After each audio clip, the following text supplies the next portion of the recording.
주일을 맞이해서 이곳에 참여하고 있는 여러분, 그리고 가정에서 온라인을 통해서 예배를 드리고 있는 여러분들, 하나님의 놀라운 은혜, 축복이 임하기를 주님의 이름으로 축원합니다. 인생을 살아가다 보면 예상 못한 일들을 많이 만나게 됩니다. 그것이 재난일 수 있고, 때로는 원하지 않는 질병일 수 있고, 때로는 사고를 만날 수도 있습니다. 우리는 대한민국의 총체적 어려움을 만나고 있는데, 전염병이라고 하는 어려움을 만나고 있습니다. 이런 어려움을 만나고 있을 때 믿는 우리는 어떻게 해야 할까? 어쩌면 우리에게 하나님께서 주어진 숙제, 과제를 안고 있다, 이렇게 생각을 하게 됩니다. 이 시간 저는 이런 상황에 있는 우리에게 하나님의 말씀을 통해서 어떻게 이런 난국을 헤쳐나갈 것인가 하는 말씀을 드리려고 합니다. 우리가 잘 알고 있는 단테의 신곡이라고 하는 책이 있죠. 이것을 서사시라고 이야기를 하기도 합니다. 단테는 우리가 잘 알듯 이태리 사람입니다. 이태리의 피렌체의 좋은 가문에서 태어나서 훌륭한 교육을 어릴 때부터 받으면서 반듯한 성인으로 성장을 하게 됩니다. 당시는 도시국가였기 때문에 피렌체 공화국에서 그를 총리로 기용을 하게 됩니다. 정치라고 하는 것은 예나 지금이나 변함없는 것이 있어요. 파벌 싸움입니다. 파벌 싸움은 우리나라에만 있는 게 아니고 이태리에도 존재하고 있었습니다. 곧 단테가 총리로 있을 때 피렌체에는 두 파로 나눠져 있었는데, 하나는 교황파였고 하나는 황제파였습니다. 단테는 교황파에 속해 있었습니다. 이런 알력적 싸움에 황제파에 의해서 교황파가 무너지게 됩니다. 결국 총리의 자리에서 내려와야 하고, 그는 황제파에 의해서 재판을 받게 되는 상황에 놓여 있을 때, 그 재판의 결과를 알고 있었던 단테는 그곳에 갈 수가 없었고 도망자가 되죠. 곧 황제파에서는 단테를 사형을 언도하게 됩니다. 그가 도망갔던 곳이 라벤다라고 하는 곳이었어요. 35살의 도망자가 되고 56세의 세상을 떠날 때까지 라벤다에 거주하면서 그는 글을 썼어요. 그때 쓴 글 가운데 하나가 바로 신곡이라고 하는 책이었습니다. 그는 여기에서 우리가 알고 있듯 지옥과 연옥과 천국편으로 나누어서 자기 인생의 이야기를 그곳에 쏟아붓고 있는 걸 보게 됩니다. 먼저 그는 지옥편을 소개하면서 이렇게 쓰고 있죠. 숲속에 나홀로 있을 때 나는 세 마리의 짐승을 만나게 된다. 첫 번째 만난 짐승은 표범이었고, 두 번째는 사자이었고, 세 번째는 늑대였다고 이야기를 합니다. 그는 이런 짐승을 만났을 때 자기 스스로 그 짐승을 물리칠 수 있는 무기 또는 능력이 그에게는 아무것도 없던 거죠. 공포가 밀려왔습니다. 두려움에 떨고 있었습니다. 단테는 지옥편에서 먼저 이 짐승 세 마리를 소개하고 있는 이유가 있었어요. 내가 여기 라벤다에 와서 이와 같은 버려진 인생으로 두려움에 떨고 있는 나는 이 세 마리의 짐승에 만나 내 인생이 이와 같이 되었다는 거죠. 표범이란 무엇입니까? 그는 소위 알레고리 표현으로 은유적 표현으로 자기의 인생을 이와 같이 말하고 있던 거죠. 먼저 표범은 곧 탐욕이었어요. 내 인생의 이와 같은 자리에 두려움에 떨고 있는 것은 탐욕의 욕심이 내 인생을 이와 같이 만들었다. 두 번째 얘기하죠. 사자를 만났다. 사자는 권력의 표현이었습니다. 권력을 따라갔던 내 인생의 결말이 이거였다 라는 거였죠. 세 번째, 암늑대였습니다. 암늑대는 물질이었어요. 곧 내가 물질을 따라 살아온 결과가 오늘의 이런 암울한 결과를 낳았다고 표현을 하고 있던 거죠. 그렇다면 그는 천국에까지 이어지는 내용을 담고 있을 때 무엇을 말하려고 했을까? 오늘 내 현실은 절망이라는 거죠. 하지만 이 절망적 환경에서 천국, 소망으로 나아가는 내 인생이라고 하는 걸 표현하기 위해서 단테는 신곡을 쏘고 있다. 이렇게 말을 하고 있습니다. 오늘 우리가 살아가는 삶의 현장에 보면 각각 형편은 다르지만은 오늘에 주어져 있는 현실이 절망적 환경에 놓여일 수 있는 분들이 있을 수 있죠. 이런 상황이 있을 때 성경은 우리에게 무엇을 말씀하려고 하는 것일까? 곧 희망을 말씀하려고 하는 것. 이것이 곧 성경의 가르침이다. 이렇게 보면 됩니다.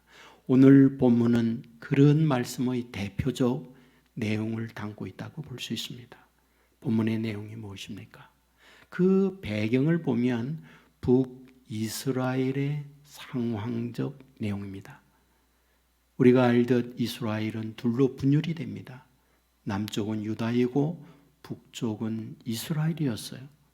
본문의 배경을 갖고 있을 때 북이스라엘의 통치자, 왕은 누구였을까요? 여호람이라고 하는 왕이었습니다. 여호람 왕 전에 아시아였고, 아시아 전에 우리가 잘 알고 있는 아합이 왕이었습니다. 그런데 이 여호람이 통치하고 있을 때 국력은 계속 쇠퇴해 가고 있었습니다. 바로 이런 쇠퇴하는 국력의 상황에서 어떤 대외적 문제가 생겨지게 되어졌느냐.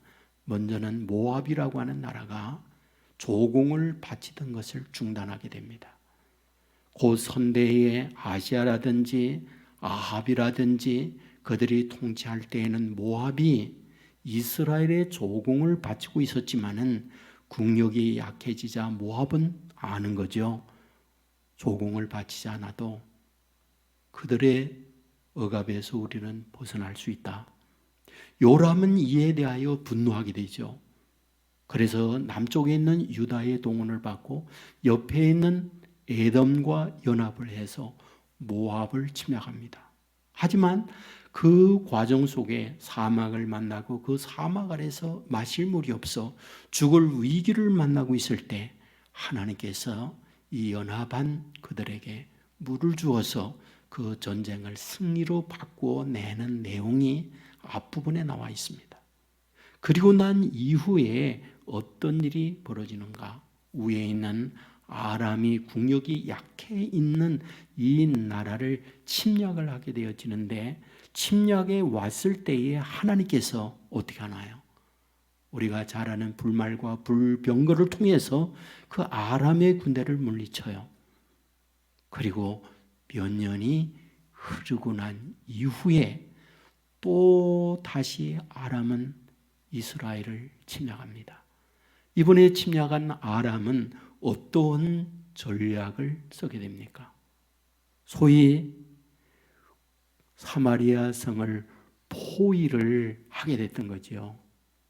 엠바고 정책을 쓴 거죠. 소위 모든 곡물이나 물자가 공급되어지는 그 통로를 차단해 버렸어요. 성입니다. 외부에서 양식이 공급되어야만 생존이 가능했던 이 사마리아 성, 그들에게는 위기를 만나게 되었던 거죠. 그 위기라고 하는 것은 양식이 떨어지면서 먹을 것이 없어요. 사람의 생존을 위해서는 마실 물이 있어야 하고 먹을 양식이 있어야 살아갑니다. 하지만 양식이 공급되어지지 않을 때에 커다란 위기를 만나게 됐던 거죠. 성경은 어떻게 기록하는가? 우리가 읽은 본장 앞장 6장 25절은 이렇게 기록합니다. 아람 사람이 사마리아를 에워싸므로 송중이 크게 줄여서 나귀 머리 하나에 은 80세겔이요 비둘기 똥 4분의 1갑에 은 5세겔이라. 무슨 뜻입니까? 여러분, 나귀는 부정한 음식이었어요. 우리가 알듯 되새김하지 않는 거라든지 굽이 갈라지지 않았다든지 부정한 동물이어서 먹어서는 안 돼요. 바로 이 나귀는 부정한 동물이었습니다. 그래서 당시 이스라엘 사람들은 나귀를 쓰레기 취급을 했어요. 하지만 그 나귀의 머리 하나가 얼마? 80세겔이었다라고 말합니다.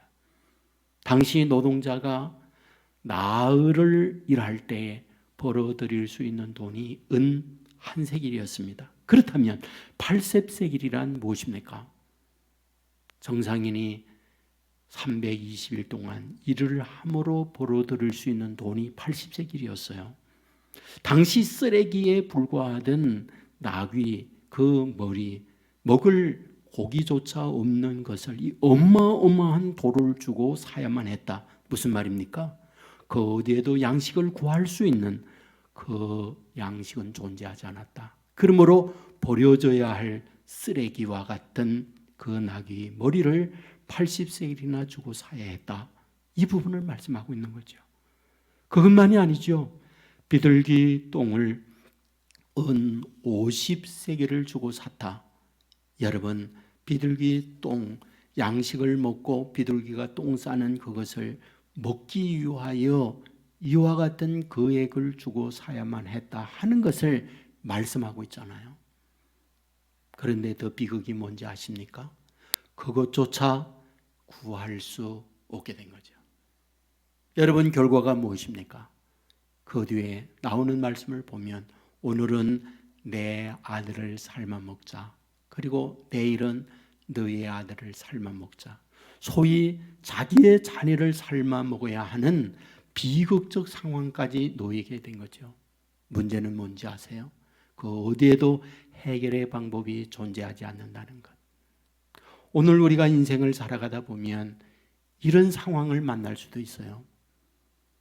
그것은 개인에게 또는 가정에 또는 회사나 국가에 어려움을 만날 수 있습니다. 역사를 보면 이런 일은 언제인지 알 수가 없지만은 찾아오는 건 분명해요. 현대가와 되었고 경제적 여력이 있고 오늘 우리가 살고 있는 삶의 환경이 안정하다고 미래에 그런 일이 없다. 그 누구도 장담할 수가 없어요. 저는 어릴 때에 많은 이야기 들었습니다. 장질부사, 콜레라, 무서운 전염병이다. 병이 걸려 죽어갈 때 새끼줄을 추고 그 누구도 거기에 가지 못하도록 통행금지 시켰던 것을 어른들이 말하는 걸 많이 들었습니다. 저는 현대 과학과 함께 의술이 발전과 함께 이러한 병이 우리에게 있으리라 상상을 못했어요. 하지만 전혀 예상 못한 일이 대한민국에 닥쳐왔습니다. 이것은 우리의 절망적 환경이라고 말할 수밖에 없죠. 바로 이런 현실에서 우리는 어떻게 해야 할까요? 오늘 본문 1절에 엘리사는 백성들에게 이렇게 말합니다. 엘리사가 이르되 여호와의 말씀을 들을지어다. 여호와께서 이르시되 내일 이맘때에 사마리아 성문에서 고운 밀가루 한 서아를 1세겔로 매매하고 보리 2소아를 1세겔로 매매하리라 하셨나니라. 무슨 말일까요? 내일 이맘때 모든 것이 정상된다. 내일 이맘때 모든 것이 회복된다. 내일 이맘때 두려워 떨고 있는 모든 것이 사라진다. 이 부분을 말씀하고 있는 거죠. 문제가 뭔지 아세요? 어떠한 일이 벌어지기 위해서는 조짐이 나타나요. 어떤 현상이 벌어지기 위해서는 사전에 어떤 기미가 있어요. 여러분, 자녀를 출산할 때에 임산부가 어느 날 갑자기 출산합니까? 그렇지 않아요. 출산 전에 출산 사인이 있습니다. 해가 뜨기 전 갑자기 해가 뜨나요? 그렇잖아요. 여러분, 여명이라는 게 있어요. 밝아오는 거죠. 그 사인을 통해서 해가 뜨는 거예요. 자, 그렇다면 지금 사마리아 성에 이런 끔찍한 일을 만나고 있을 때 내일 이맘때 모든 것이 정상된다 라고 하면 그런 조짐이 있어야 하는 게 아닌가요? 조짐이 무엇입니까? 저 이집트라든지 그 외에 강대했던 원군을 얻을 수 있는 국가의 도움을 청했는데 바로 그 전령자가 와서 내일 이맘때 우리의 원군이 옵니다 라고 하는 어떤 기별이라든지 정보가 있을 때에 비로소 이런 희망을 갖는 게 아니냐라는 거예요. 문제가 무엇입니까? 지금 겹겹으로 쌓여 포위되어 있는 아람 군대 그대로 눈에 보이는 현장 앞에 있습니다. 그리고 원군을 구할 수 있는 어떤 전령자도 보낸 적이 없습니다. 그렇다고 사마리아 성 내에 있는 그들에게 어떤 특별한 무기를 갖고 아람의 병사를 물리칠 수 있는 그런 환경을 갖고 있는 것도 아니라는 거예요. 그렇다면 어떻게 이런 환경에서 감히 내일 이맘때 모든 것이 정상됩니다 라고 하는 선언을 할 수 있습니까? 정상적이고 상식이 있고 의식이 있는 사람은 불가능하다는 말을 할 수밖에 없지요. 그게 본문 2절이에요. 그때 왕이 그의 손에 의지하는 자 곧 한 장관이 하나님의 사람에게 대답하여 이르되 여호와께서 하늘의 창을 내신들 어찌 이런 일이 있으려 하더라. 맞는 말이죠. 하나님이 하늘문을 열고 하나님이 쏟아붓는다 할지라도 어찌 이런 일이 있겠느냐라는 거예요. 자, 그렇다면 이 본문을 통해서 우리에게 주려고 하는 것이 무엇입니까? 사마리아는 울타리로 쌓여있는 성 안이에요. 이 말은 무슨 말이죠? 그 성 안에 부정의 사람이 있고 긍정의 사람이 있더라라는 말이에요. 그 성 안에 내일을 보는 사람이 있는가 하면 내일의 절망을 보고 있는 사람이 있더라 그런 말이에요. 그 성 안에 희망을 가지는 사람이 있는가 하면 절망의 사람이 함께 있더라 그런 말이에요. 맞는 말이죠. 공동체에 보면 누구나 똑같지 않아요. 어떤 사람은 절망적 환경에서 희망을 보는 사람이 있는가 하면 여전히 환경 자체의 절망에 머물러 있는 사람이 있는 거죠. 그런데 아십니까? 이 부분은 동시에 나 자신 개인에 주어지는 말씀이라는 거예요. 어떤 말입니까? 성이라고 하는 한 울타리 안에 부정과 긍정의 사람이 있고 희망과 절망을 보고 있는 사람이 있고 어둠과 밝음을 보는 사람들이 있는 것처럼 내 안에도 그렇다는 거예요. 나 한 사람이라 할지라도 내 안에 절망과 희망이 공존해 있습니까? 나 한 사람이라 할지라도 내 안에 밝음과 어두움이 같이 공존해 있는 거예요. 나 자신도 내일에 희망을 갖고 있는 마음이 있는가 하면 한편 절망의 생각이 공존하고 있는 것이 우리들의 모습이다. 이것을 보여주는 것이 본문이라는 거예요. 여러분, 이 사실은 성경에서 우리에게 말하고 있지 않나요? 바울이 다메섹 도상에서 주님을 만나고 난 이후 신실한 신앙 안에 살던 그가 로마에 있는 교인들에게 편지를 보내면서 자신의 마음을 어떻게 표현합니까? 내 안에 선을 행하고자 하는 마음이 있으며 동시에 악을 행하고자 하는 마음이 공존하고 있다고 얘기해요. 한편으로는 하나님의 법을, 한편으로는 죄의 법을 따르고 있는 나다. 오라 공고한 자로다. 이 사망의 몸에서 누가 나를 건져내랴 말하고 있잖아요.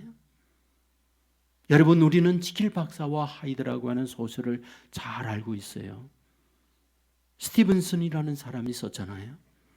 스코틀랜드의 에딘바라 사람이에요. 소설의 내용이 무엇입니까? 지킬 박사는 의사입니다. 존경받습니다. 수많은 환자들을 치료하며 사람들에게 희망을 주는 의사예요. 그런데 밤이 되면 그 의사가 하이드로 변하는 거죠. 악마로 변합니다. 그 악마가 돼서 오만 죄악을 다 범해요. 한 사람인데 낮에는 존경받는 지킬 박사요, 밤은 하이드 악마로 변한다는 내용을 담고 있잖아요. 저는 스코틀랜드 에딘버러 대학에 갔었어요.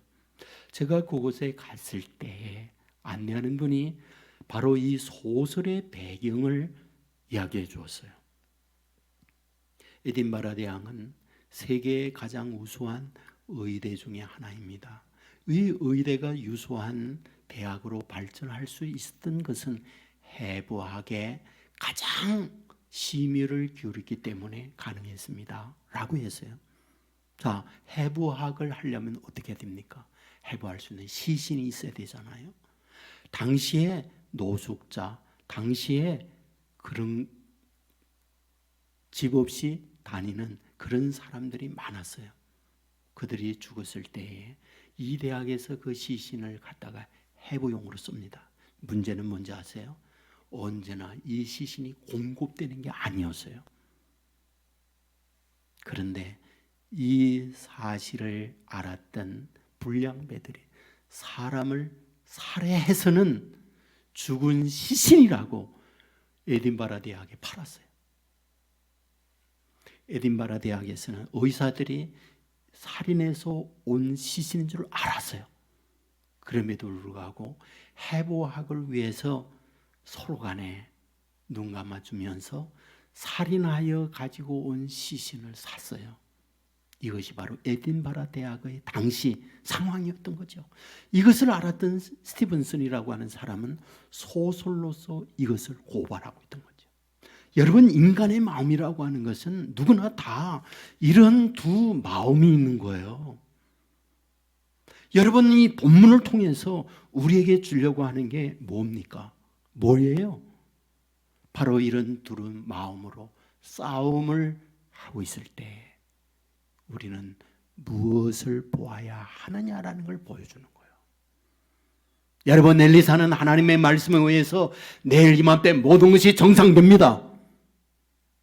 그런데 한 장관은 말하죠. 하나님이 하늘문을 연다 할지라도 내일 절대 이런 일 일어나지 않는다. 여러분, 많은 경우는 상식적이고 우리의 보편적 상황 안에서 판단을 내리는 거예요. 눈으로 보는 현실은 아름군대가 겹겹으로 그대로 있습니다. 장관의 말이 이성적이에요. 장관의 말이 합리적이에요. 장관의 말이 상식적이에요. 많은 경우는 그 말을 따라갈 수밖에 없어요. 여러분, 오늘날 성경이나 주위에 있는 모든 일들 중에 어떤 설득을 하거나 사람들에게 말을 할 때에 누구나 다 장관의 말에 귀를 기울이고 따라가게 되어 있어요. 12명의 정탐꾼 관한 말씀도 똑같잖아요. 여러분, 가나안 현장은 높은 성으로 쌓여 있습니다. 거인들이 살고 있습니다. 그곳에 가야 할 이스라엘 백성은 그들 앞에 메뚜기에 불과해요. 사실이에요. 400년 동안 먹지 못하여 피골이 상접한 가운데 있습니다. 뼈만 남아 있습니다.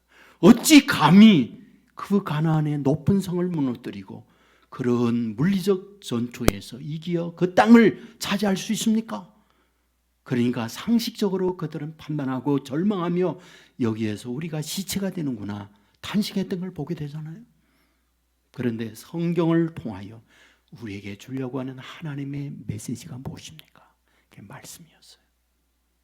하나님께서 내일 이맘때 정상으로 되어진다는 걸 엘리사에게 주었을 때 엘리사는 상황적으로 절망할 수밖에 없어요. 바뀐 게 아무것도 없어요. 내일의 어떤 변화, 기미가 전혀 보이지 아니하는 현실을 맞고 있어요.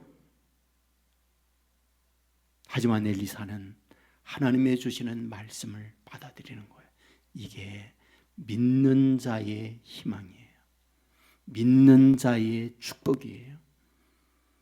여러분, 이 말씀을 그대로 붙들고 믿을 때에 그대로 되는 역사가 주의 자녀들에게 주어진다고 하는 것 믿으시기를 주의 이름으로 축원합니다.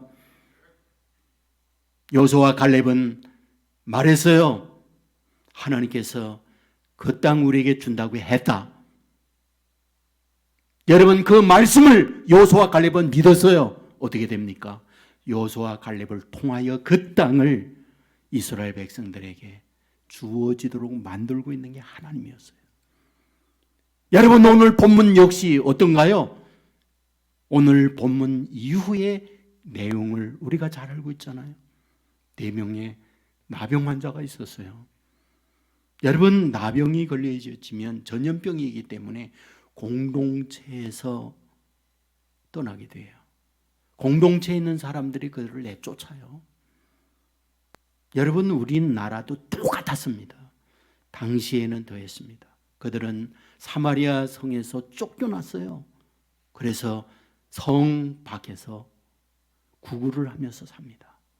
사마리아 성에 가서 먹을 것을 얻어먹으며 사는 그들이에요. 그런데 문제는 사마리아 성이 피폐한 상황에 놓여 있잖아요. 앞부분에서 말씀을 드렸지만은 나귀 하나, 비둘기 똥 하나 얻지 못하는 상황에 있어서 자녀들을 삶아 먹는 비극적 상황에 놓여 있잖아요. 여러분 그들이 뭐라고 말합니까? 우리가 아람 군대에게로 가자. 아람 군대에게로 가자. 그들이 죽이면 이래 주거나 저래 주거나 마찬가지고 살려주면 그들이 주는 국을 먹을 것을 먹고 살아가자. 그것이 그들의 한 말이었어요. 여러분 말씀을 보면 해질 황혼여 어두컴컴해질 그때에 그들은 아람 군대에게로 향하여 갔어요. 도착했을 때 어떤 일? 여러분 아람 군대에 그림자 하나 보이지 않는 아무도 없는 헛 천막이 없고 그들이 먹다 남긴 양식만 가득히 쌓여 있는 굴량미로 가득 차 있는 것만 있는 거예요. 여러분 어떻게 이런 일이 벌어집니까? 어찌 이런 일이 벌어지냐고요? 성경은 이렇게 말합니다. 4명이 아람 군대를 향하여 발걸음을 내딛고 있을 그때 아람 군대는 어쩌하다? 어마어마한 군대가 자기들을 침략하고 자기들을 공격하는 거대한 군마의 발자국 소리, 다다다다닥 하는 소리로 들리게 만들었다는 거예요. 아람 군대들은 그 소리에 기겁을 합니다. 혼비백산하여 모든 걸 버리고 도망치고 있는 걸 말하고 있어요. 그리하여 어떤 일이요? 다음 날 날이 밝자 그들은 이렇게 말하죠. 이 좋은 소식을 사마리아에 굶고 있는 그들에게 전하지 않으면 우리에게 화가 임하리로다. 그리고는 들어가서 그 말을 전하게 됩니다. 성문은 열렸고 거기에 있던 사람들은 몰려 나와서 바로 하나님께서 말씀한 그대로 다음 날 이맘때 모든 것이 정상으로 바뀌어지는 역사가 나타나게 된 걸 말씀하고 있잖아요. 여러분 그 말씀을 믿지 못했던, 그 말씀을 받아들이지 못했던 장관 어떤 일이 벌어지게 됩니까? 여러분 7장 20절에 이렇게 기록해요. 백성이 그 장관을 성문에서 밟음에 죽었다. 그 장관, 부정적인 것을 말하고 부정적인 것을 보고 있는 그를 백성들이 밟아 그를 죽였다. 이렇게 말씀을 하고 있는 거죠. 사랑하는 여러분, 오늘 저와 여러분이 사는 삶의 현장에 이런 일은 언제나 반복돼요. 문제는 무엇입니까? 그때 희망을 볼 것이냐 절망을 볼 것이냐는 거예요. 환경은 절망입니다. 환경은 희망이 보이잖아요. 말씀했어요. 어떤 희망을 보기 위해서는 기미가 있어야 된다고. 사전에 어떤 증상이 나타나야 돼요. 그런데 오늘 본문에서 보면 그런 기미라든지 조짐은 전혀 보이지 않습니다. 어떻게 엘리사는 내일 이맘때 모든 것이 정상된다고 선언하고 있을까요? 단 하나였어요. 하나님의 말씀이었던 거죠. 다니엘을 생각해 보세요. 다니엘은 절망적 환경입니다. 사람들에게 인정을 받고 다니엘서를 보면 나라가 3번을 바뀌고 왕이 4번을 바뀌면서도 총리적인 바뀌지 않았던 것이 다니엘이었어요. 여러분, 이와 같이 권력을 계속 유지한다. 무슨 말입니까? 경쟁자에게, 라이벌에게 많은 미움을 받는 대상이 된다. 그 말이에요. 인생이라고 하는 건 누군가가 위에 올라가 오래도록 권력을 잡는다든지 어떤 힘 있는 자리에 있을 때 반드시 반대파가 있어요. 다니엘 역시 반대파에 의해서 많은 어려움을 겪습니다. 그런데 그 반대파들이 황제에게 어떻게 품위서를 냅니까? 폐하가 최고의 권력자입니다. 어떤 신이든 어떤 대상이든 폐하 외에 절하거나 폐하를 섬기는 자가 있다면 그들을 처단해야 됩니다. 여러분, 왕이 이런 간신배들의 말을 들었을 때 얼마나 신납니까? 얼마나 좋습니까? 그리하여 품위서에 사인을 하게 됩니다. 그러나 그것은 함정이었죠. 다니엘을 없애고자 하는 반대파들의 공작이었던 거죠. 다니엘은 이 사실을 알았어요. 예루살렘을 향하여 하루에 3번씩 하나님 앞에 기도하는 그의 기도 생활 알고 있었어요. 주위에서 다니엘이 기도하는 것을 보고 왕에게 고발을 합니다. 왕은 자기가 사인을 했던 것이라 사랑하는 총리였지만은 다니엘을 사자굴 속에 집어넣잖아요. 그런데 어떤 일이요? 사자는 그를 품 안에 안았어요. 그를 보호해 줘요. 그게 살아납니다. 다음 날 어떤 일이요? 그와 같이 다니엘을 없애고자 했던 그들을 사자굴 속에 집어넣었을 때 뼈도 남기지 아니하고 그들을 먹어버렸다는 것이 성경의 기록이잖아요. 자, 그렇다면 다니엘은 어떻게 이런 위기, 두려움 앞에 절망하지 아니하고 이런 마음을 가질 수가 있었을까? 단 하나였잖아요. 하나님을 바라보는 마음이었어요. 하나님에 대한 믿음이요. 이것이 그로 하여금 두려움에서 담대하게 하고 절망에서 희망을 갖게 하는 하나님의 사람이 되었다는 걸 보게 되잖아요. 오늘 저와 여러분들도 똑같습니다. 저와 여러분이 어떤 현실에 놓여있던 상황을 보면 절망합니다. 그러나 그 상황 너머에서 우리에게 주시는 말씀을 붙들 때 말씀대로 저와 여러분에게 희망과 말씀대로 되어지는 축복을 주신다고 하는 것 믿으시기를 주의 이름으로 축원합니다. 여러분, 우리는 코로나 바이러스로 여러 가지 마음이 무거워요. 어제 교육자들과 만나 우리 성도들의 사정의 이야기를 들을 때에 많은 지구에서 이렇게 기도 요청을 했습니다. 목사님, 코로나 바이러스로 손님이 없습니다. 너무 사업이 어려운 지경에 놓여 있습니다. 기도해 주십시오. 이런 기도의 제목을 많이 여러분이 해 주셨어요. 오늘 현실은 이렇습니다. 경제적 어려움만 이럴까요? 각 가정에 여러분만이 알고 있는 어려움들이 누구나 다 갖고 있다고 봐요. 여러분, 이런 현실 앞에 어떤 해결의 기미가 보이지 않을 때 믿는 자들에게 하나님께서 주시는 하나님의 메시지는 하나님의 말씀을 붙들어야 할 걸 가르쳐주고 있습니다. 여러분, 하나님의 말씀을 붙들고 말씀으로 오늘의 절망을 내일의 희망으로 바꾸며 나가게 될 때에 말씀은 저와 여러분에게 말씀대로 되어지는 축복 허락해 주신다고 하는 것 믿으시기를 주의 이름으로 축원합니다. 여러분에게 시편 91편의 말씀을 읽어드리면서 말씀을 맺겠습니다. 지존자의 은밀한 곳에 거하며 전능자의 그늘 아래에 사는 자여, 나는 여호와 하나님을 향하여 말하기를 그는 나의 피난처요 나의 요새요 내가 의뢰하는 하나님이라 하리니, 이는 그가 너를 새 사냥꾼의 올무에서와 심한 전염병에서 건지실 것이미로다. 너를 그의 깃으로 덮으시리니 네가 그의 날개 아래에 피하리로다. 그의 진실함과 방패와 손 방패가 되시나니 너는 밤에 찾아오는 공포와 낮에 날아드는 화살과 어두울 때에 퍼지는 전염병과 밝을 때에 닥쳐오는 재앙을 두려워하지 아니하리로다. 천명이 내 왼편에서 만병이 내 오른쪽에서 엎드러지나 이 재앙이 내게 가까이 하지 못하리로다. 아멘. 이 은혜가 저와 여러분 가운데 넘친다는 사실 믿으시고 이 한 주간도 말씀 안에서 이기고 승리하는 저와 여러분의 삶이 되기를 주의 이름으로 축원합니다.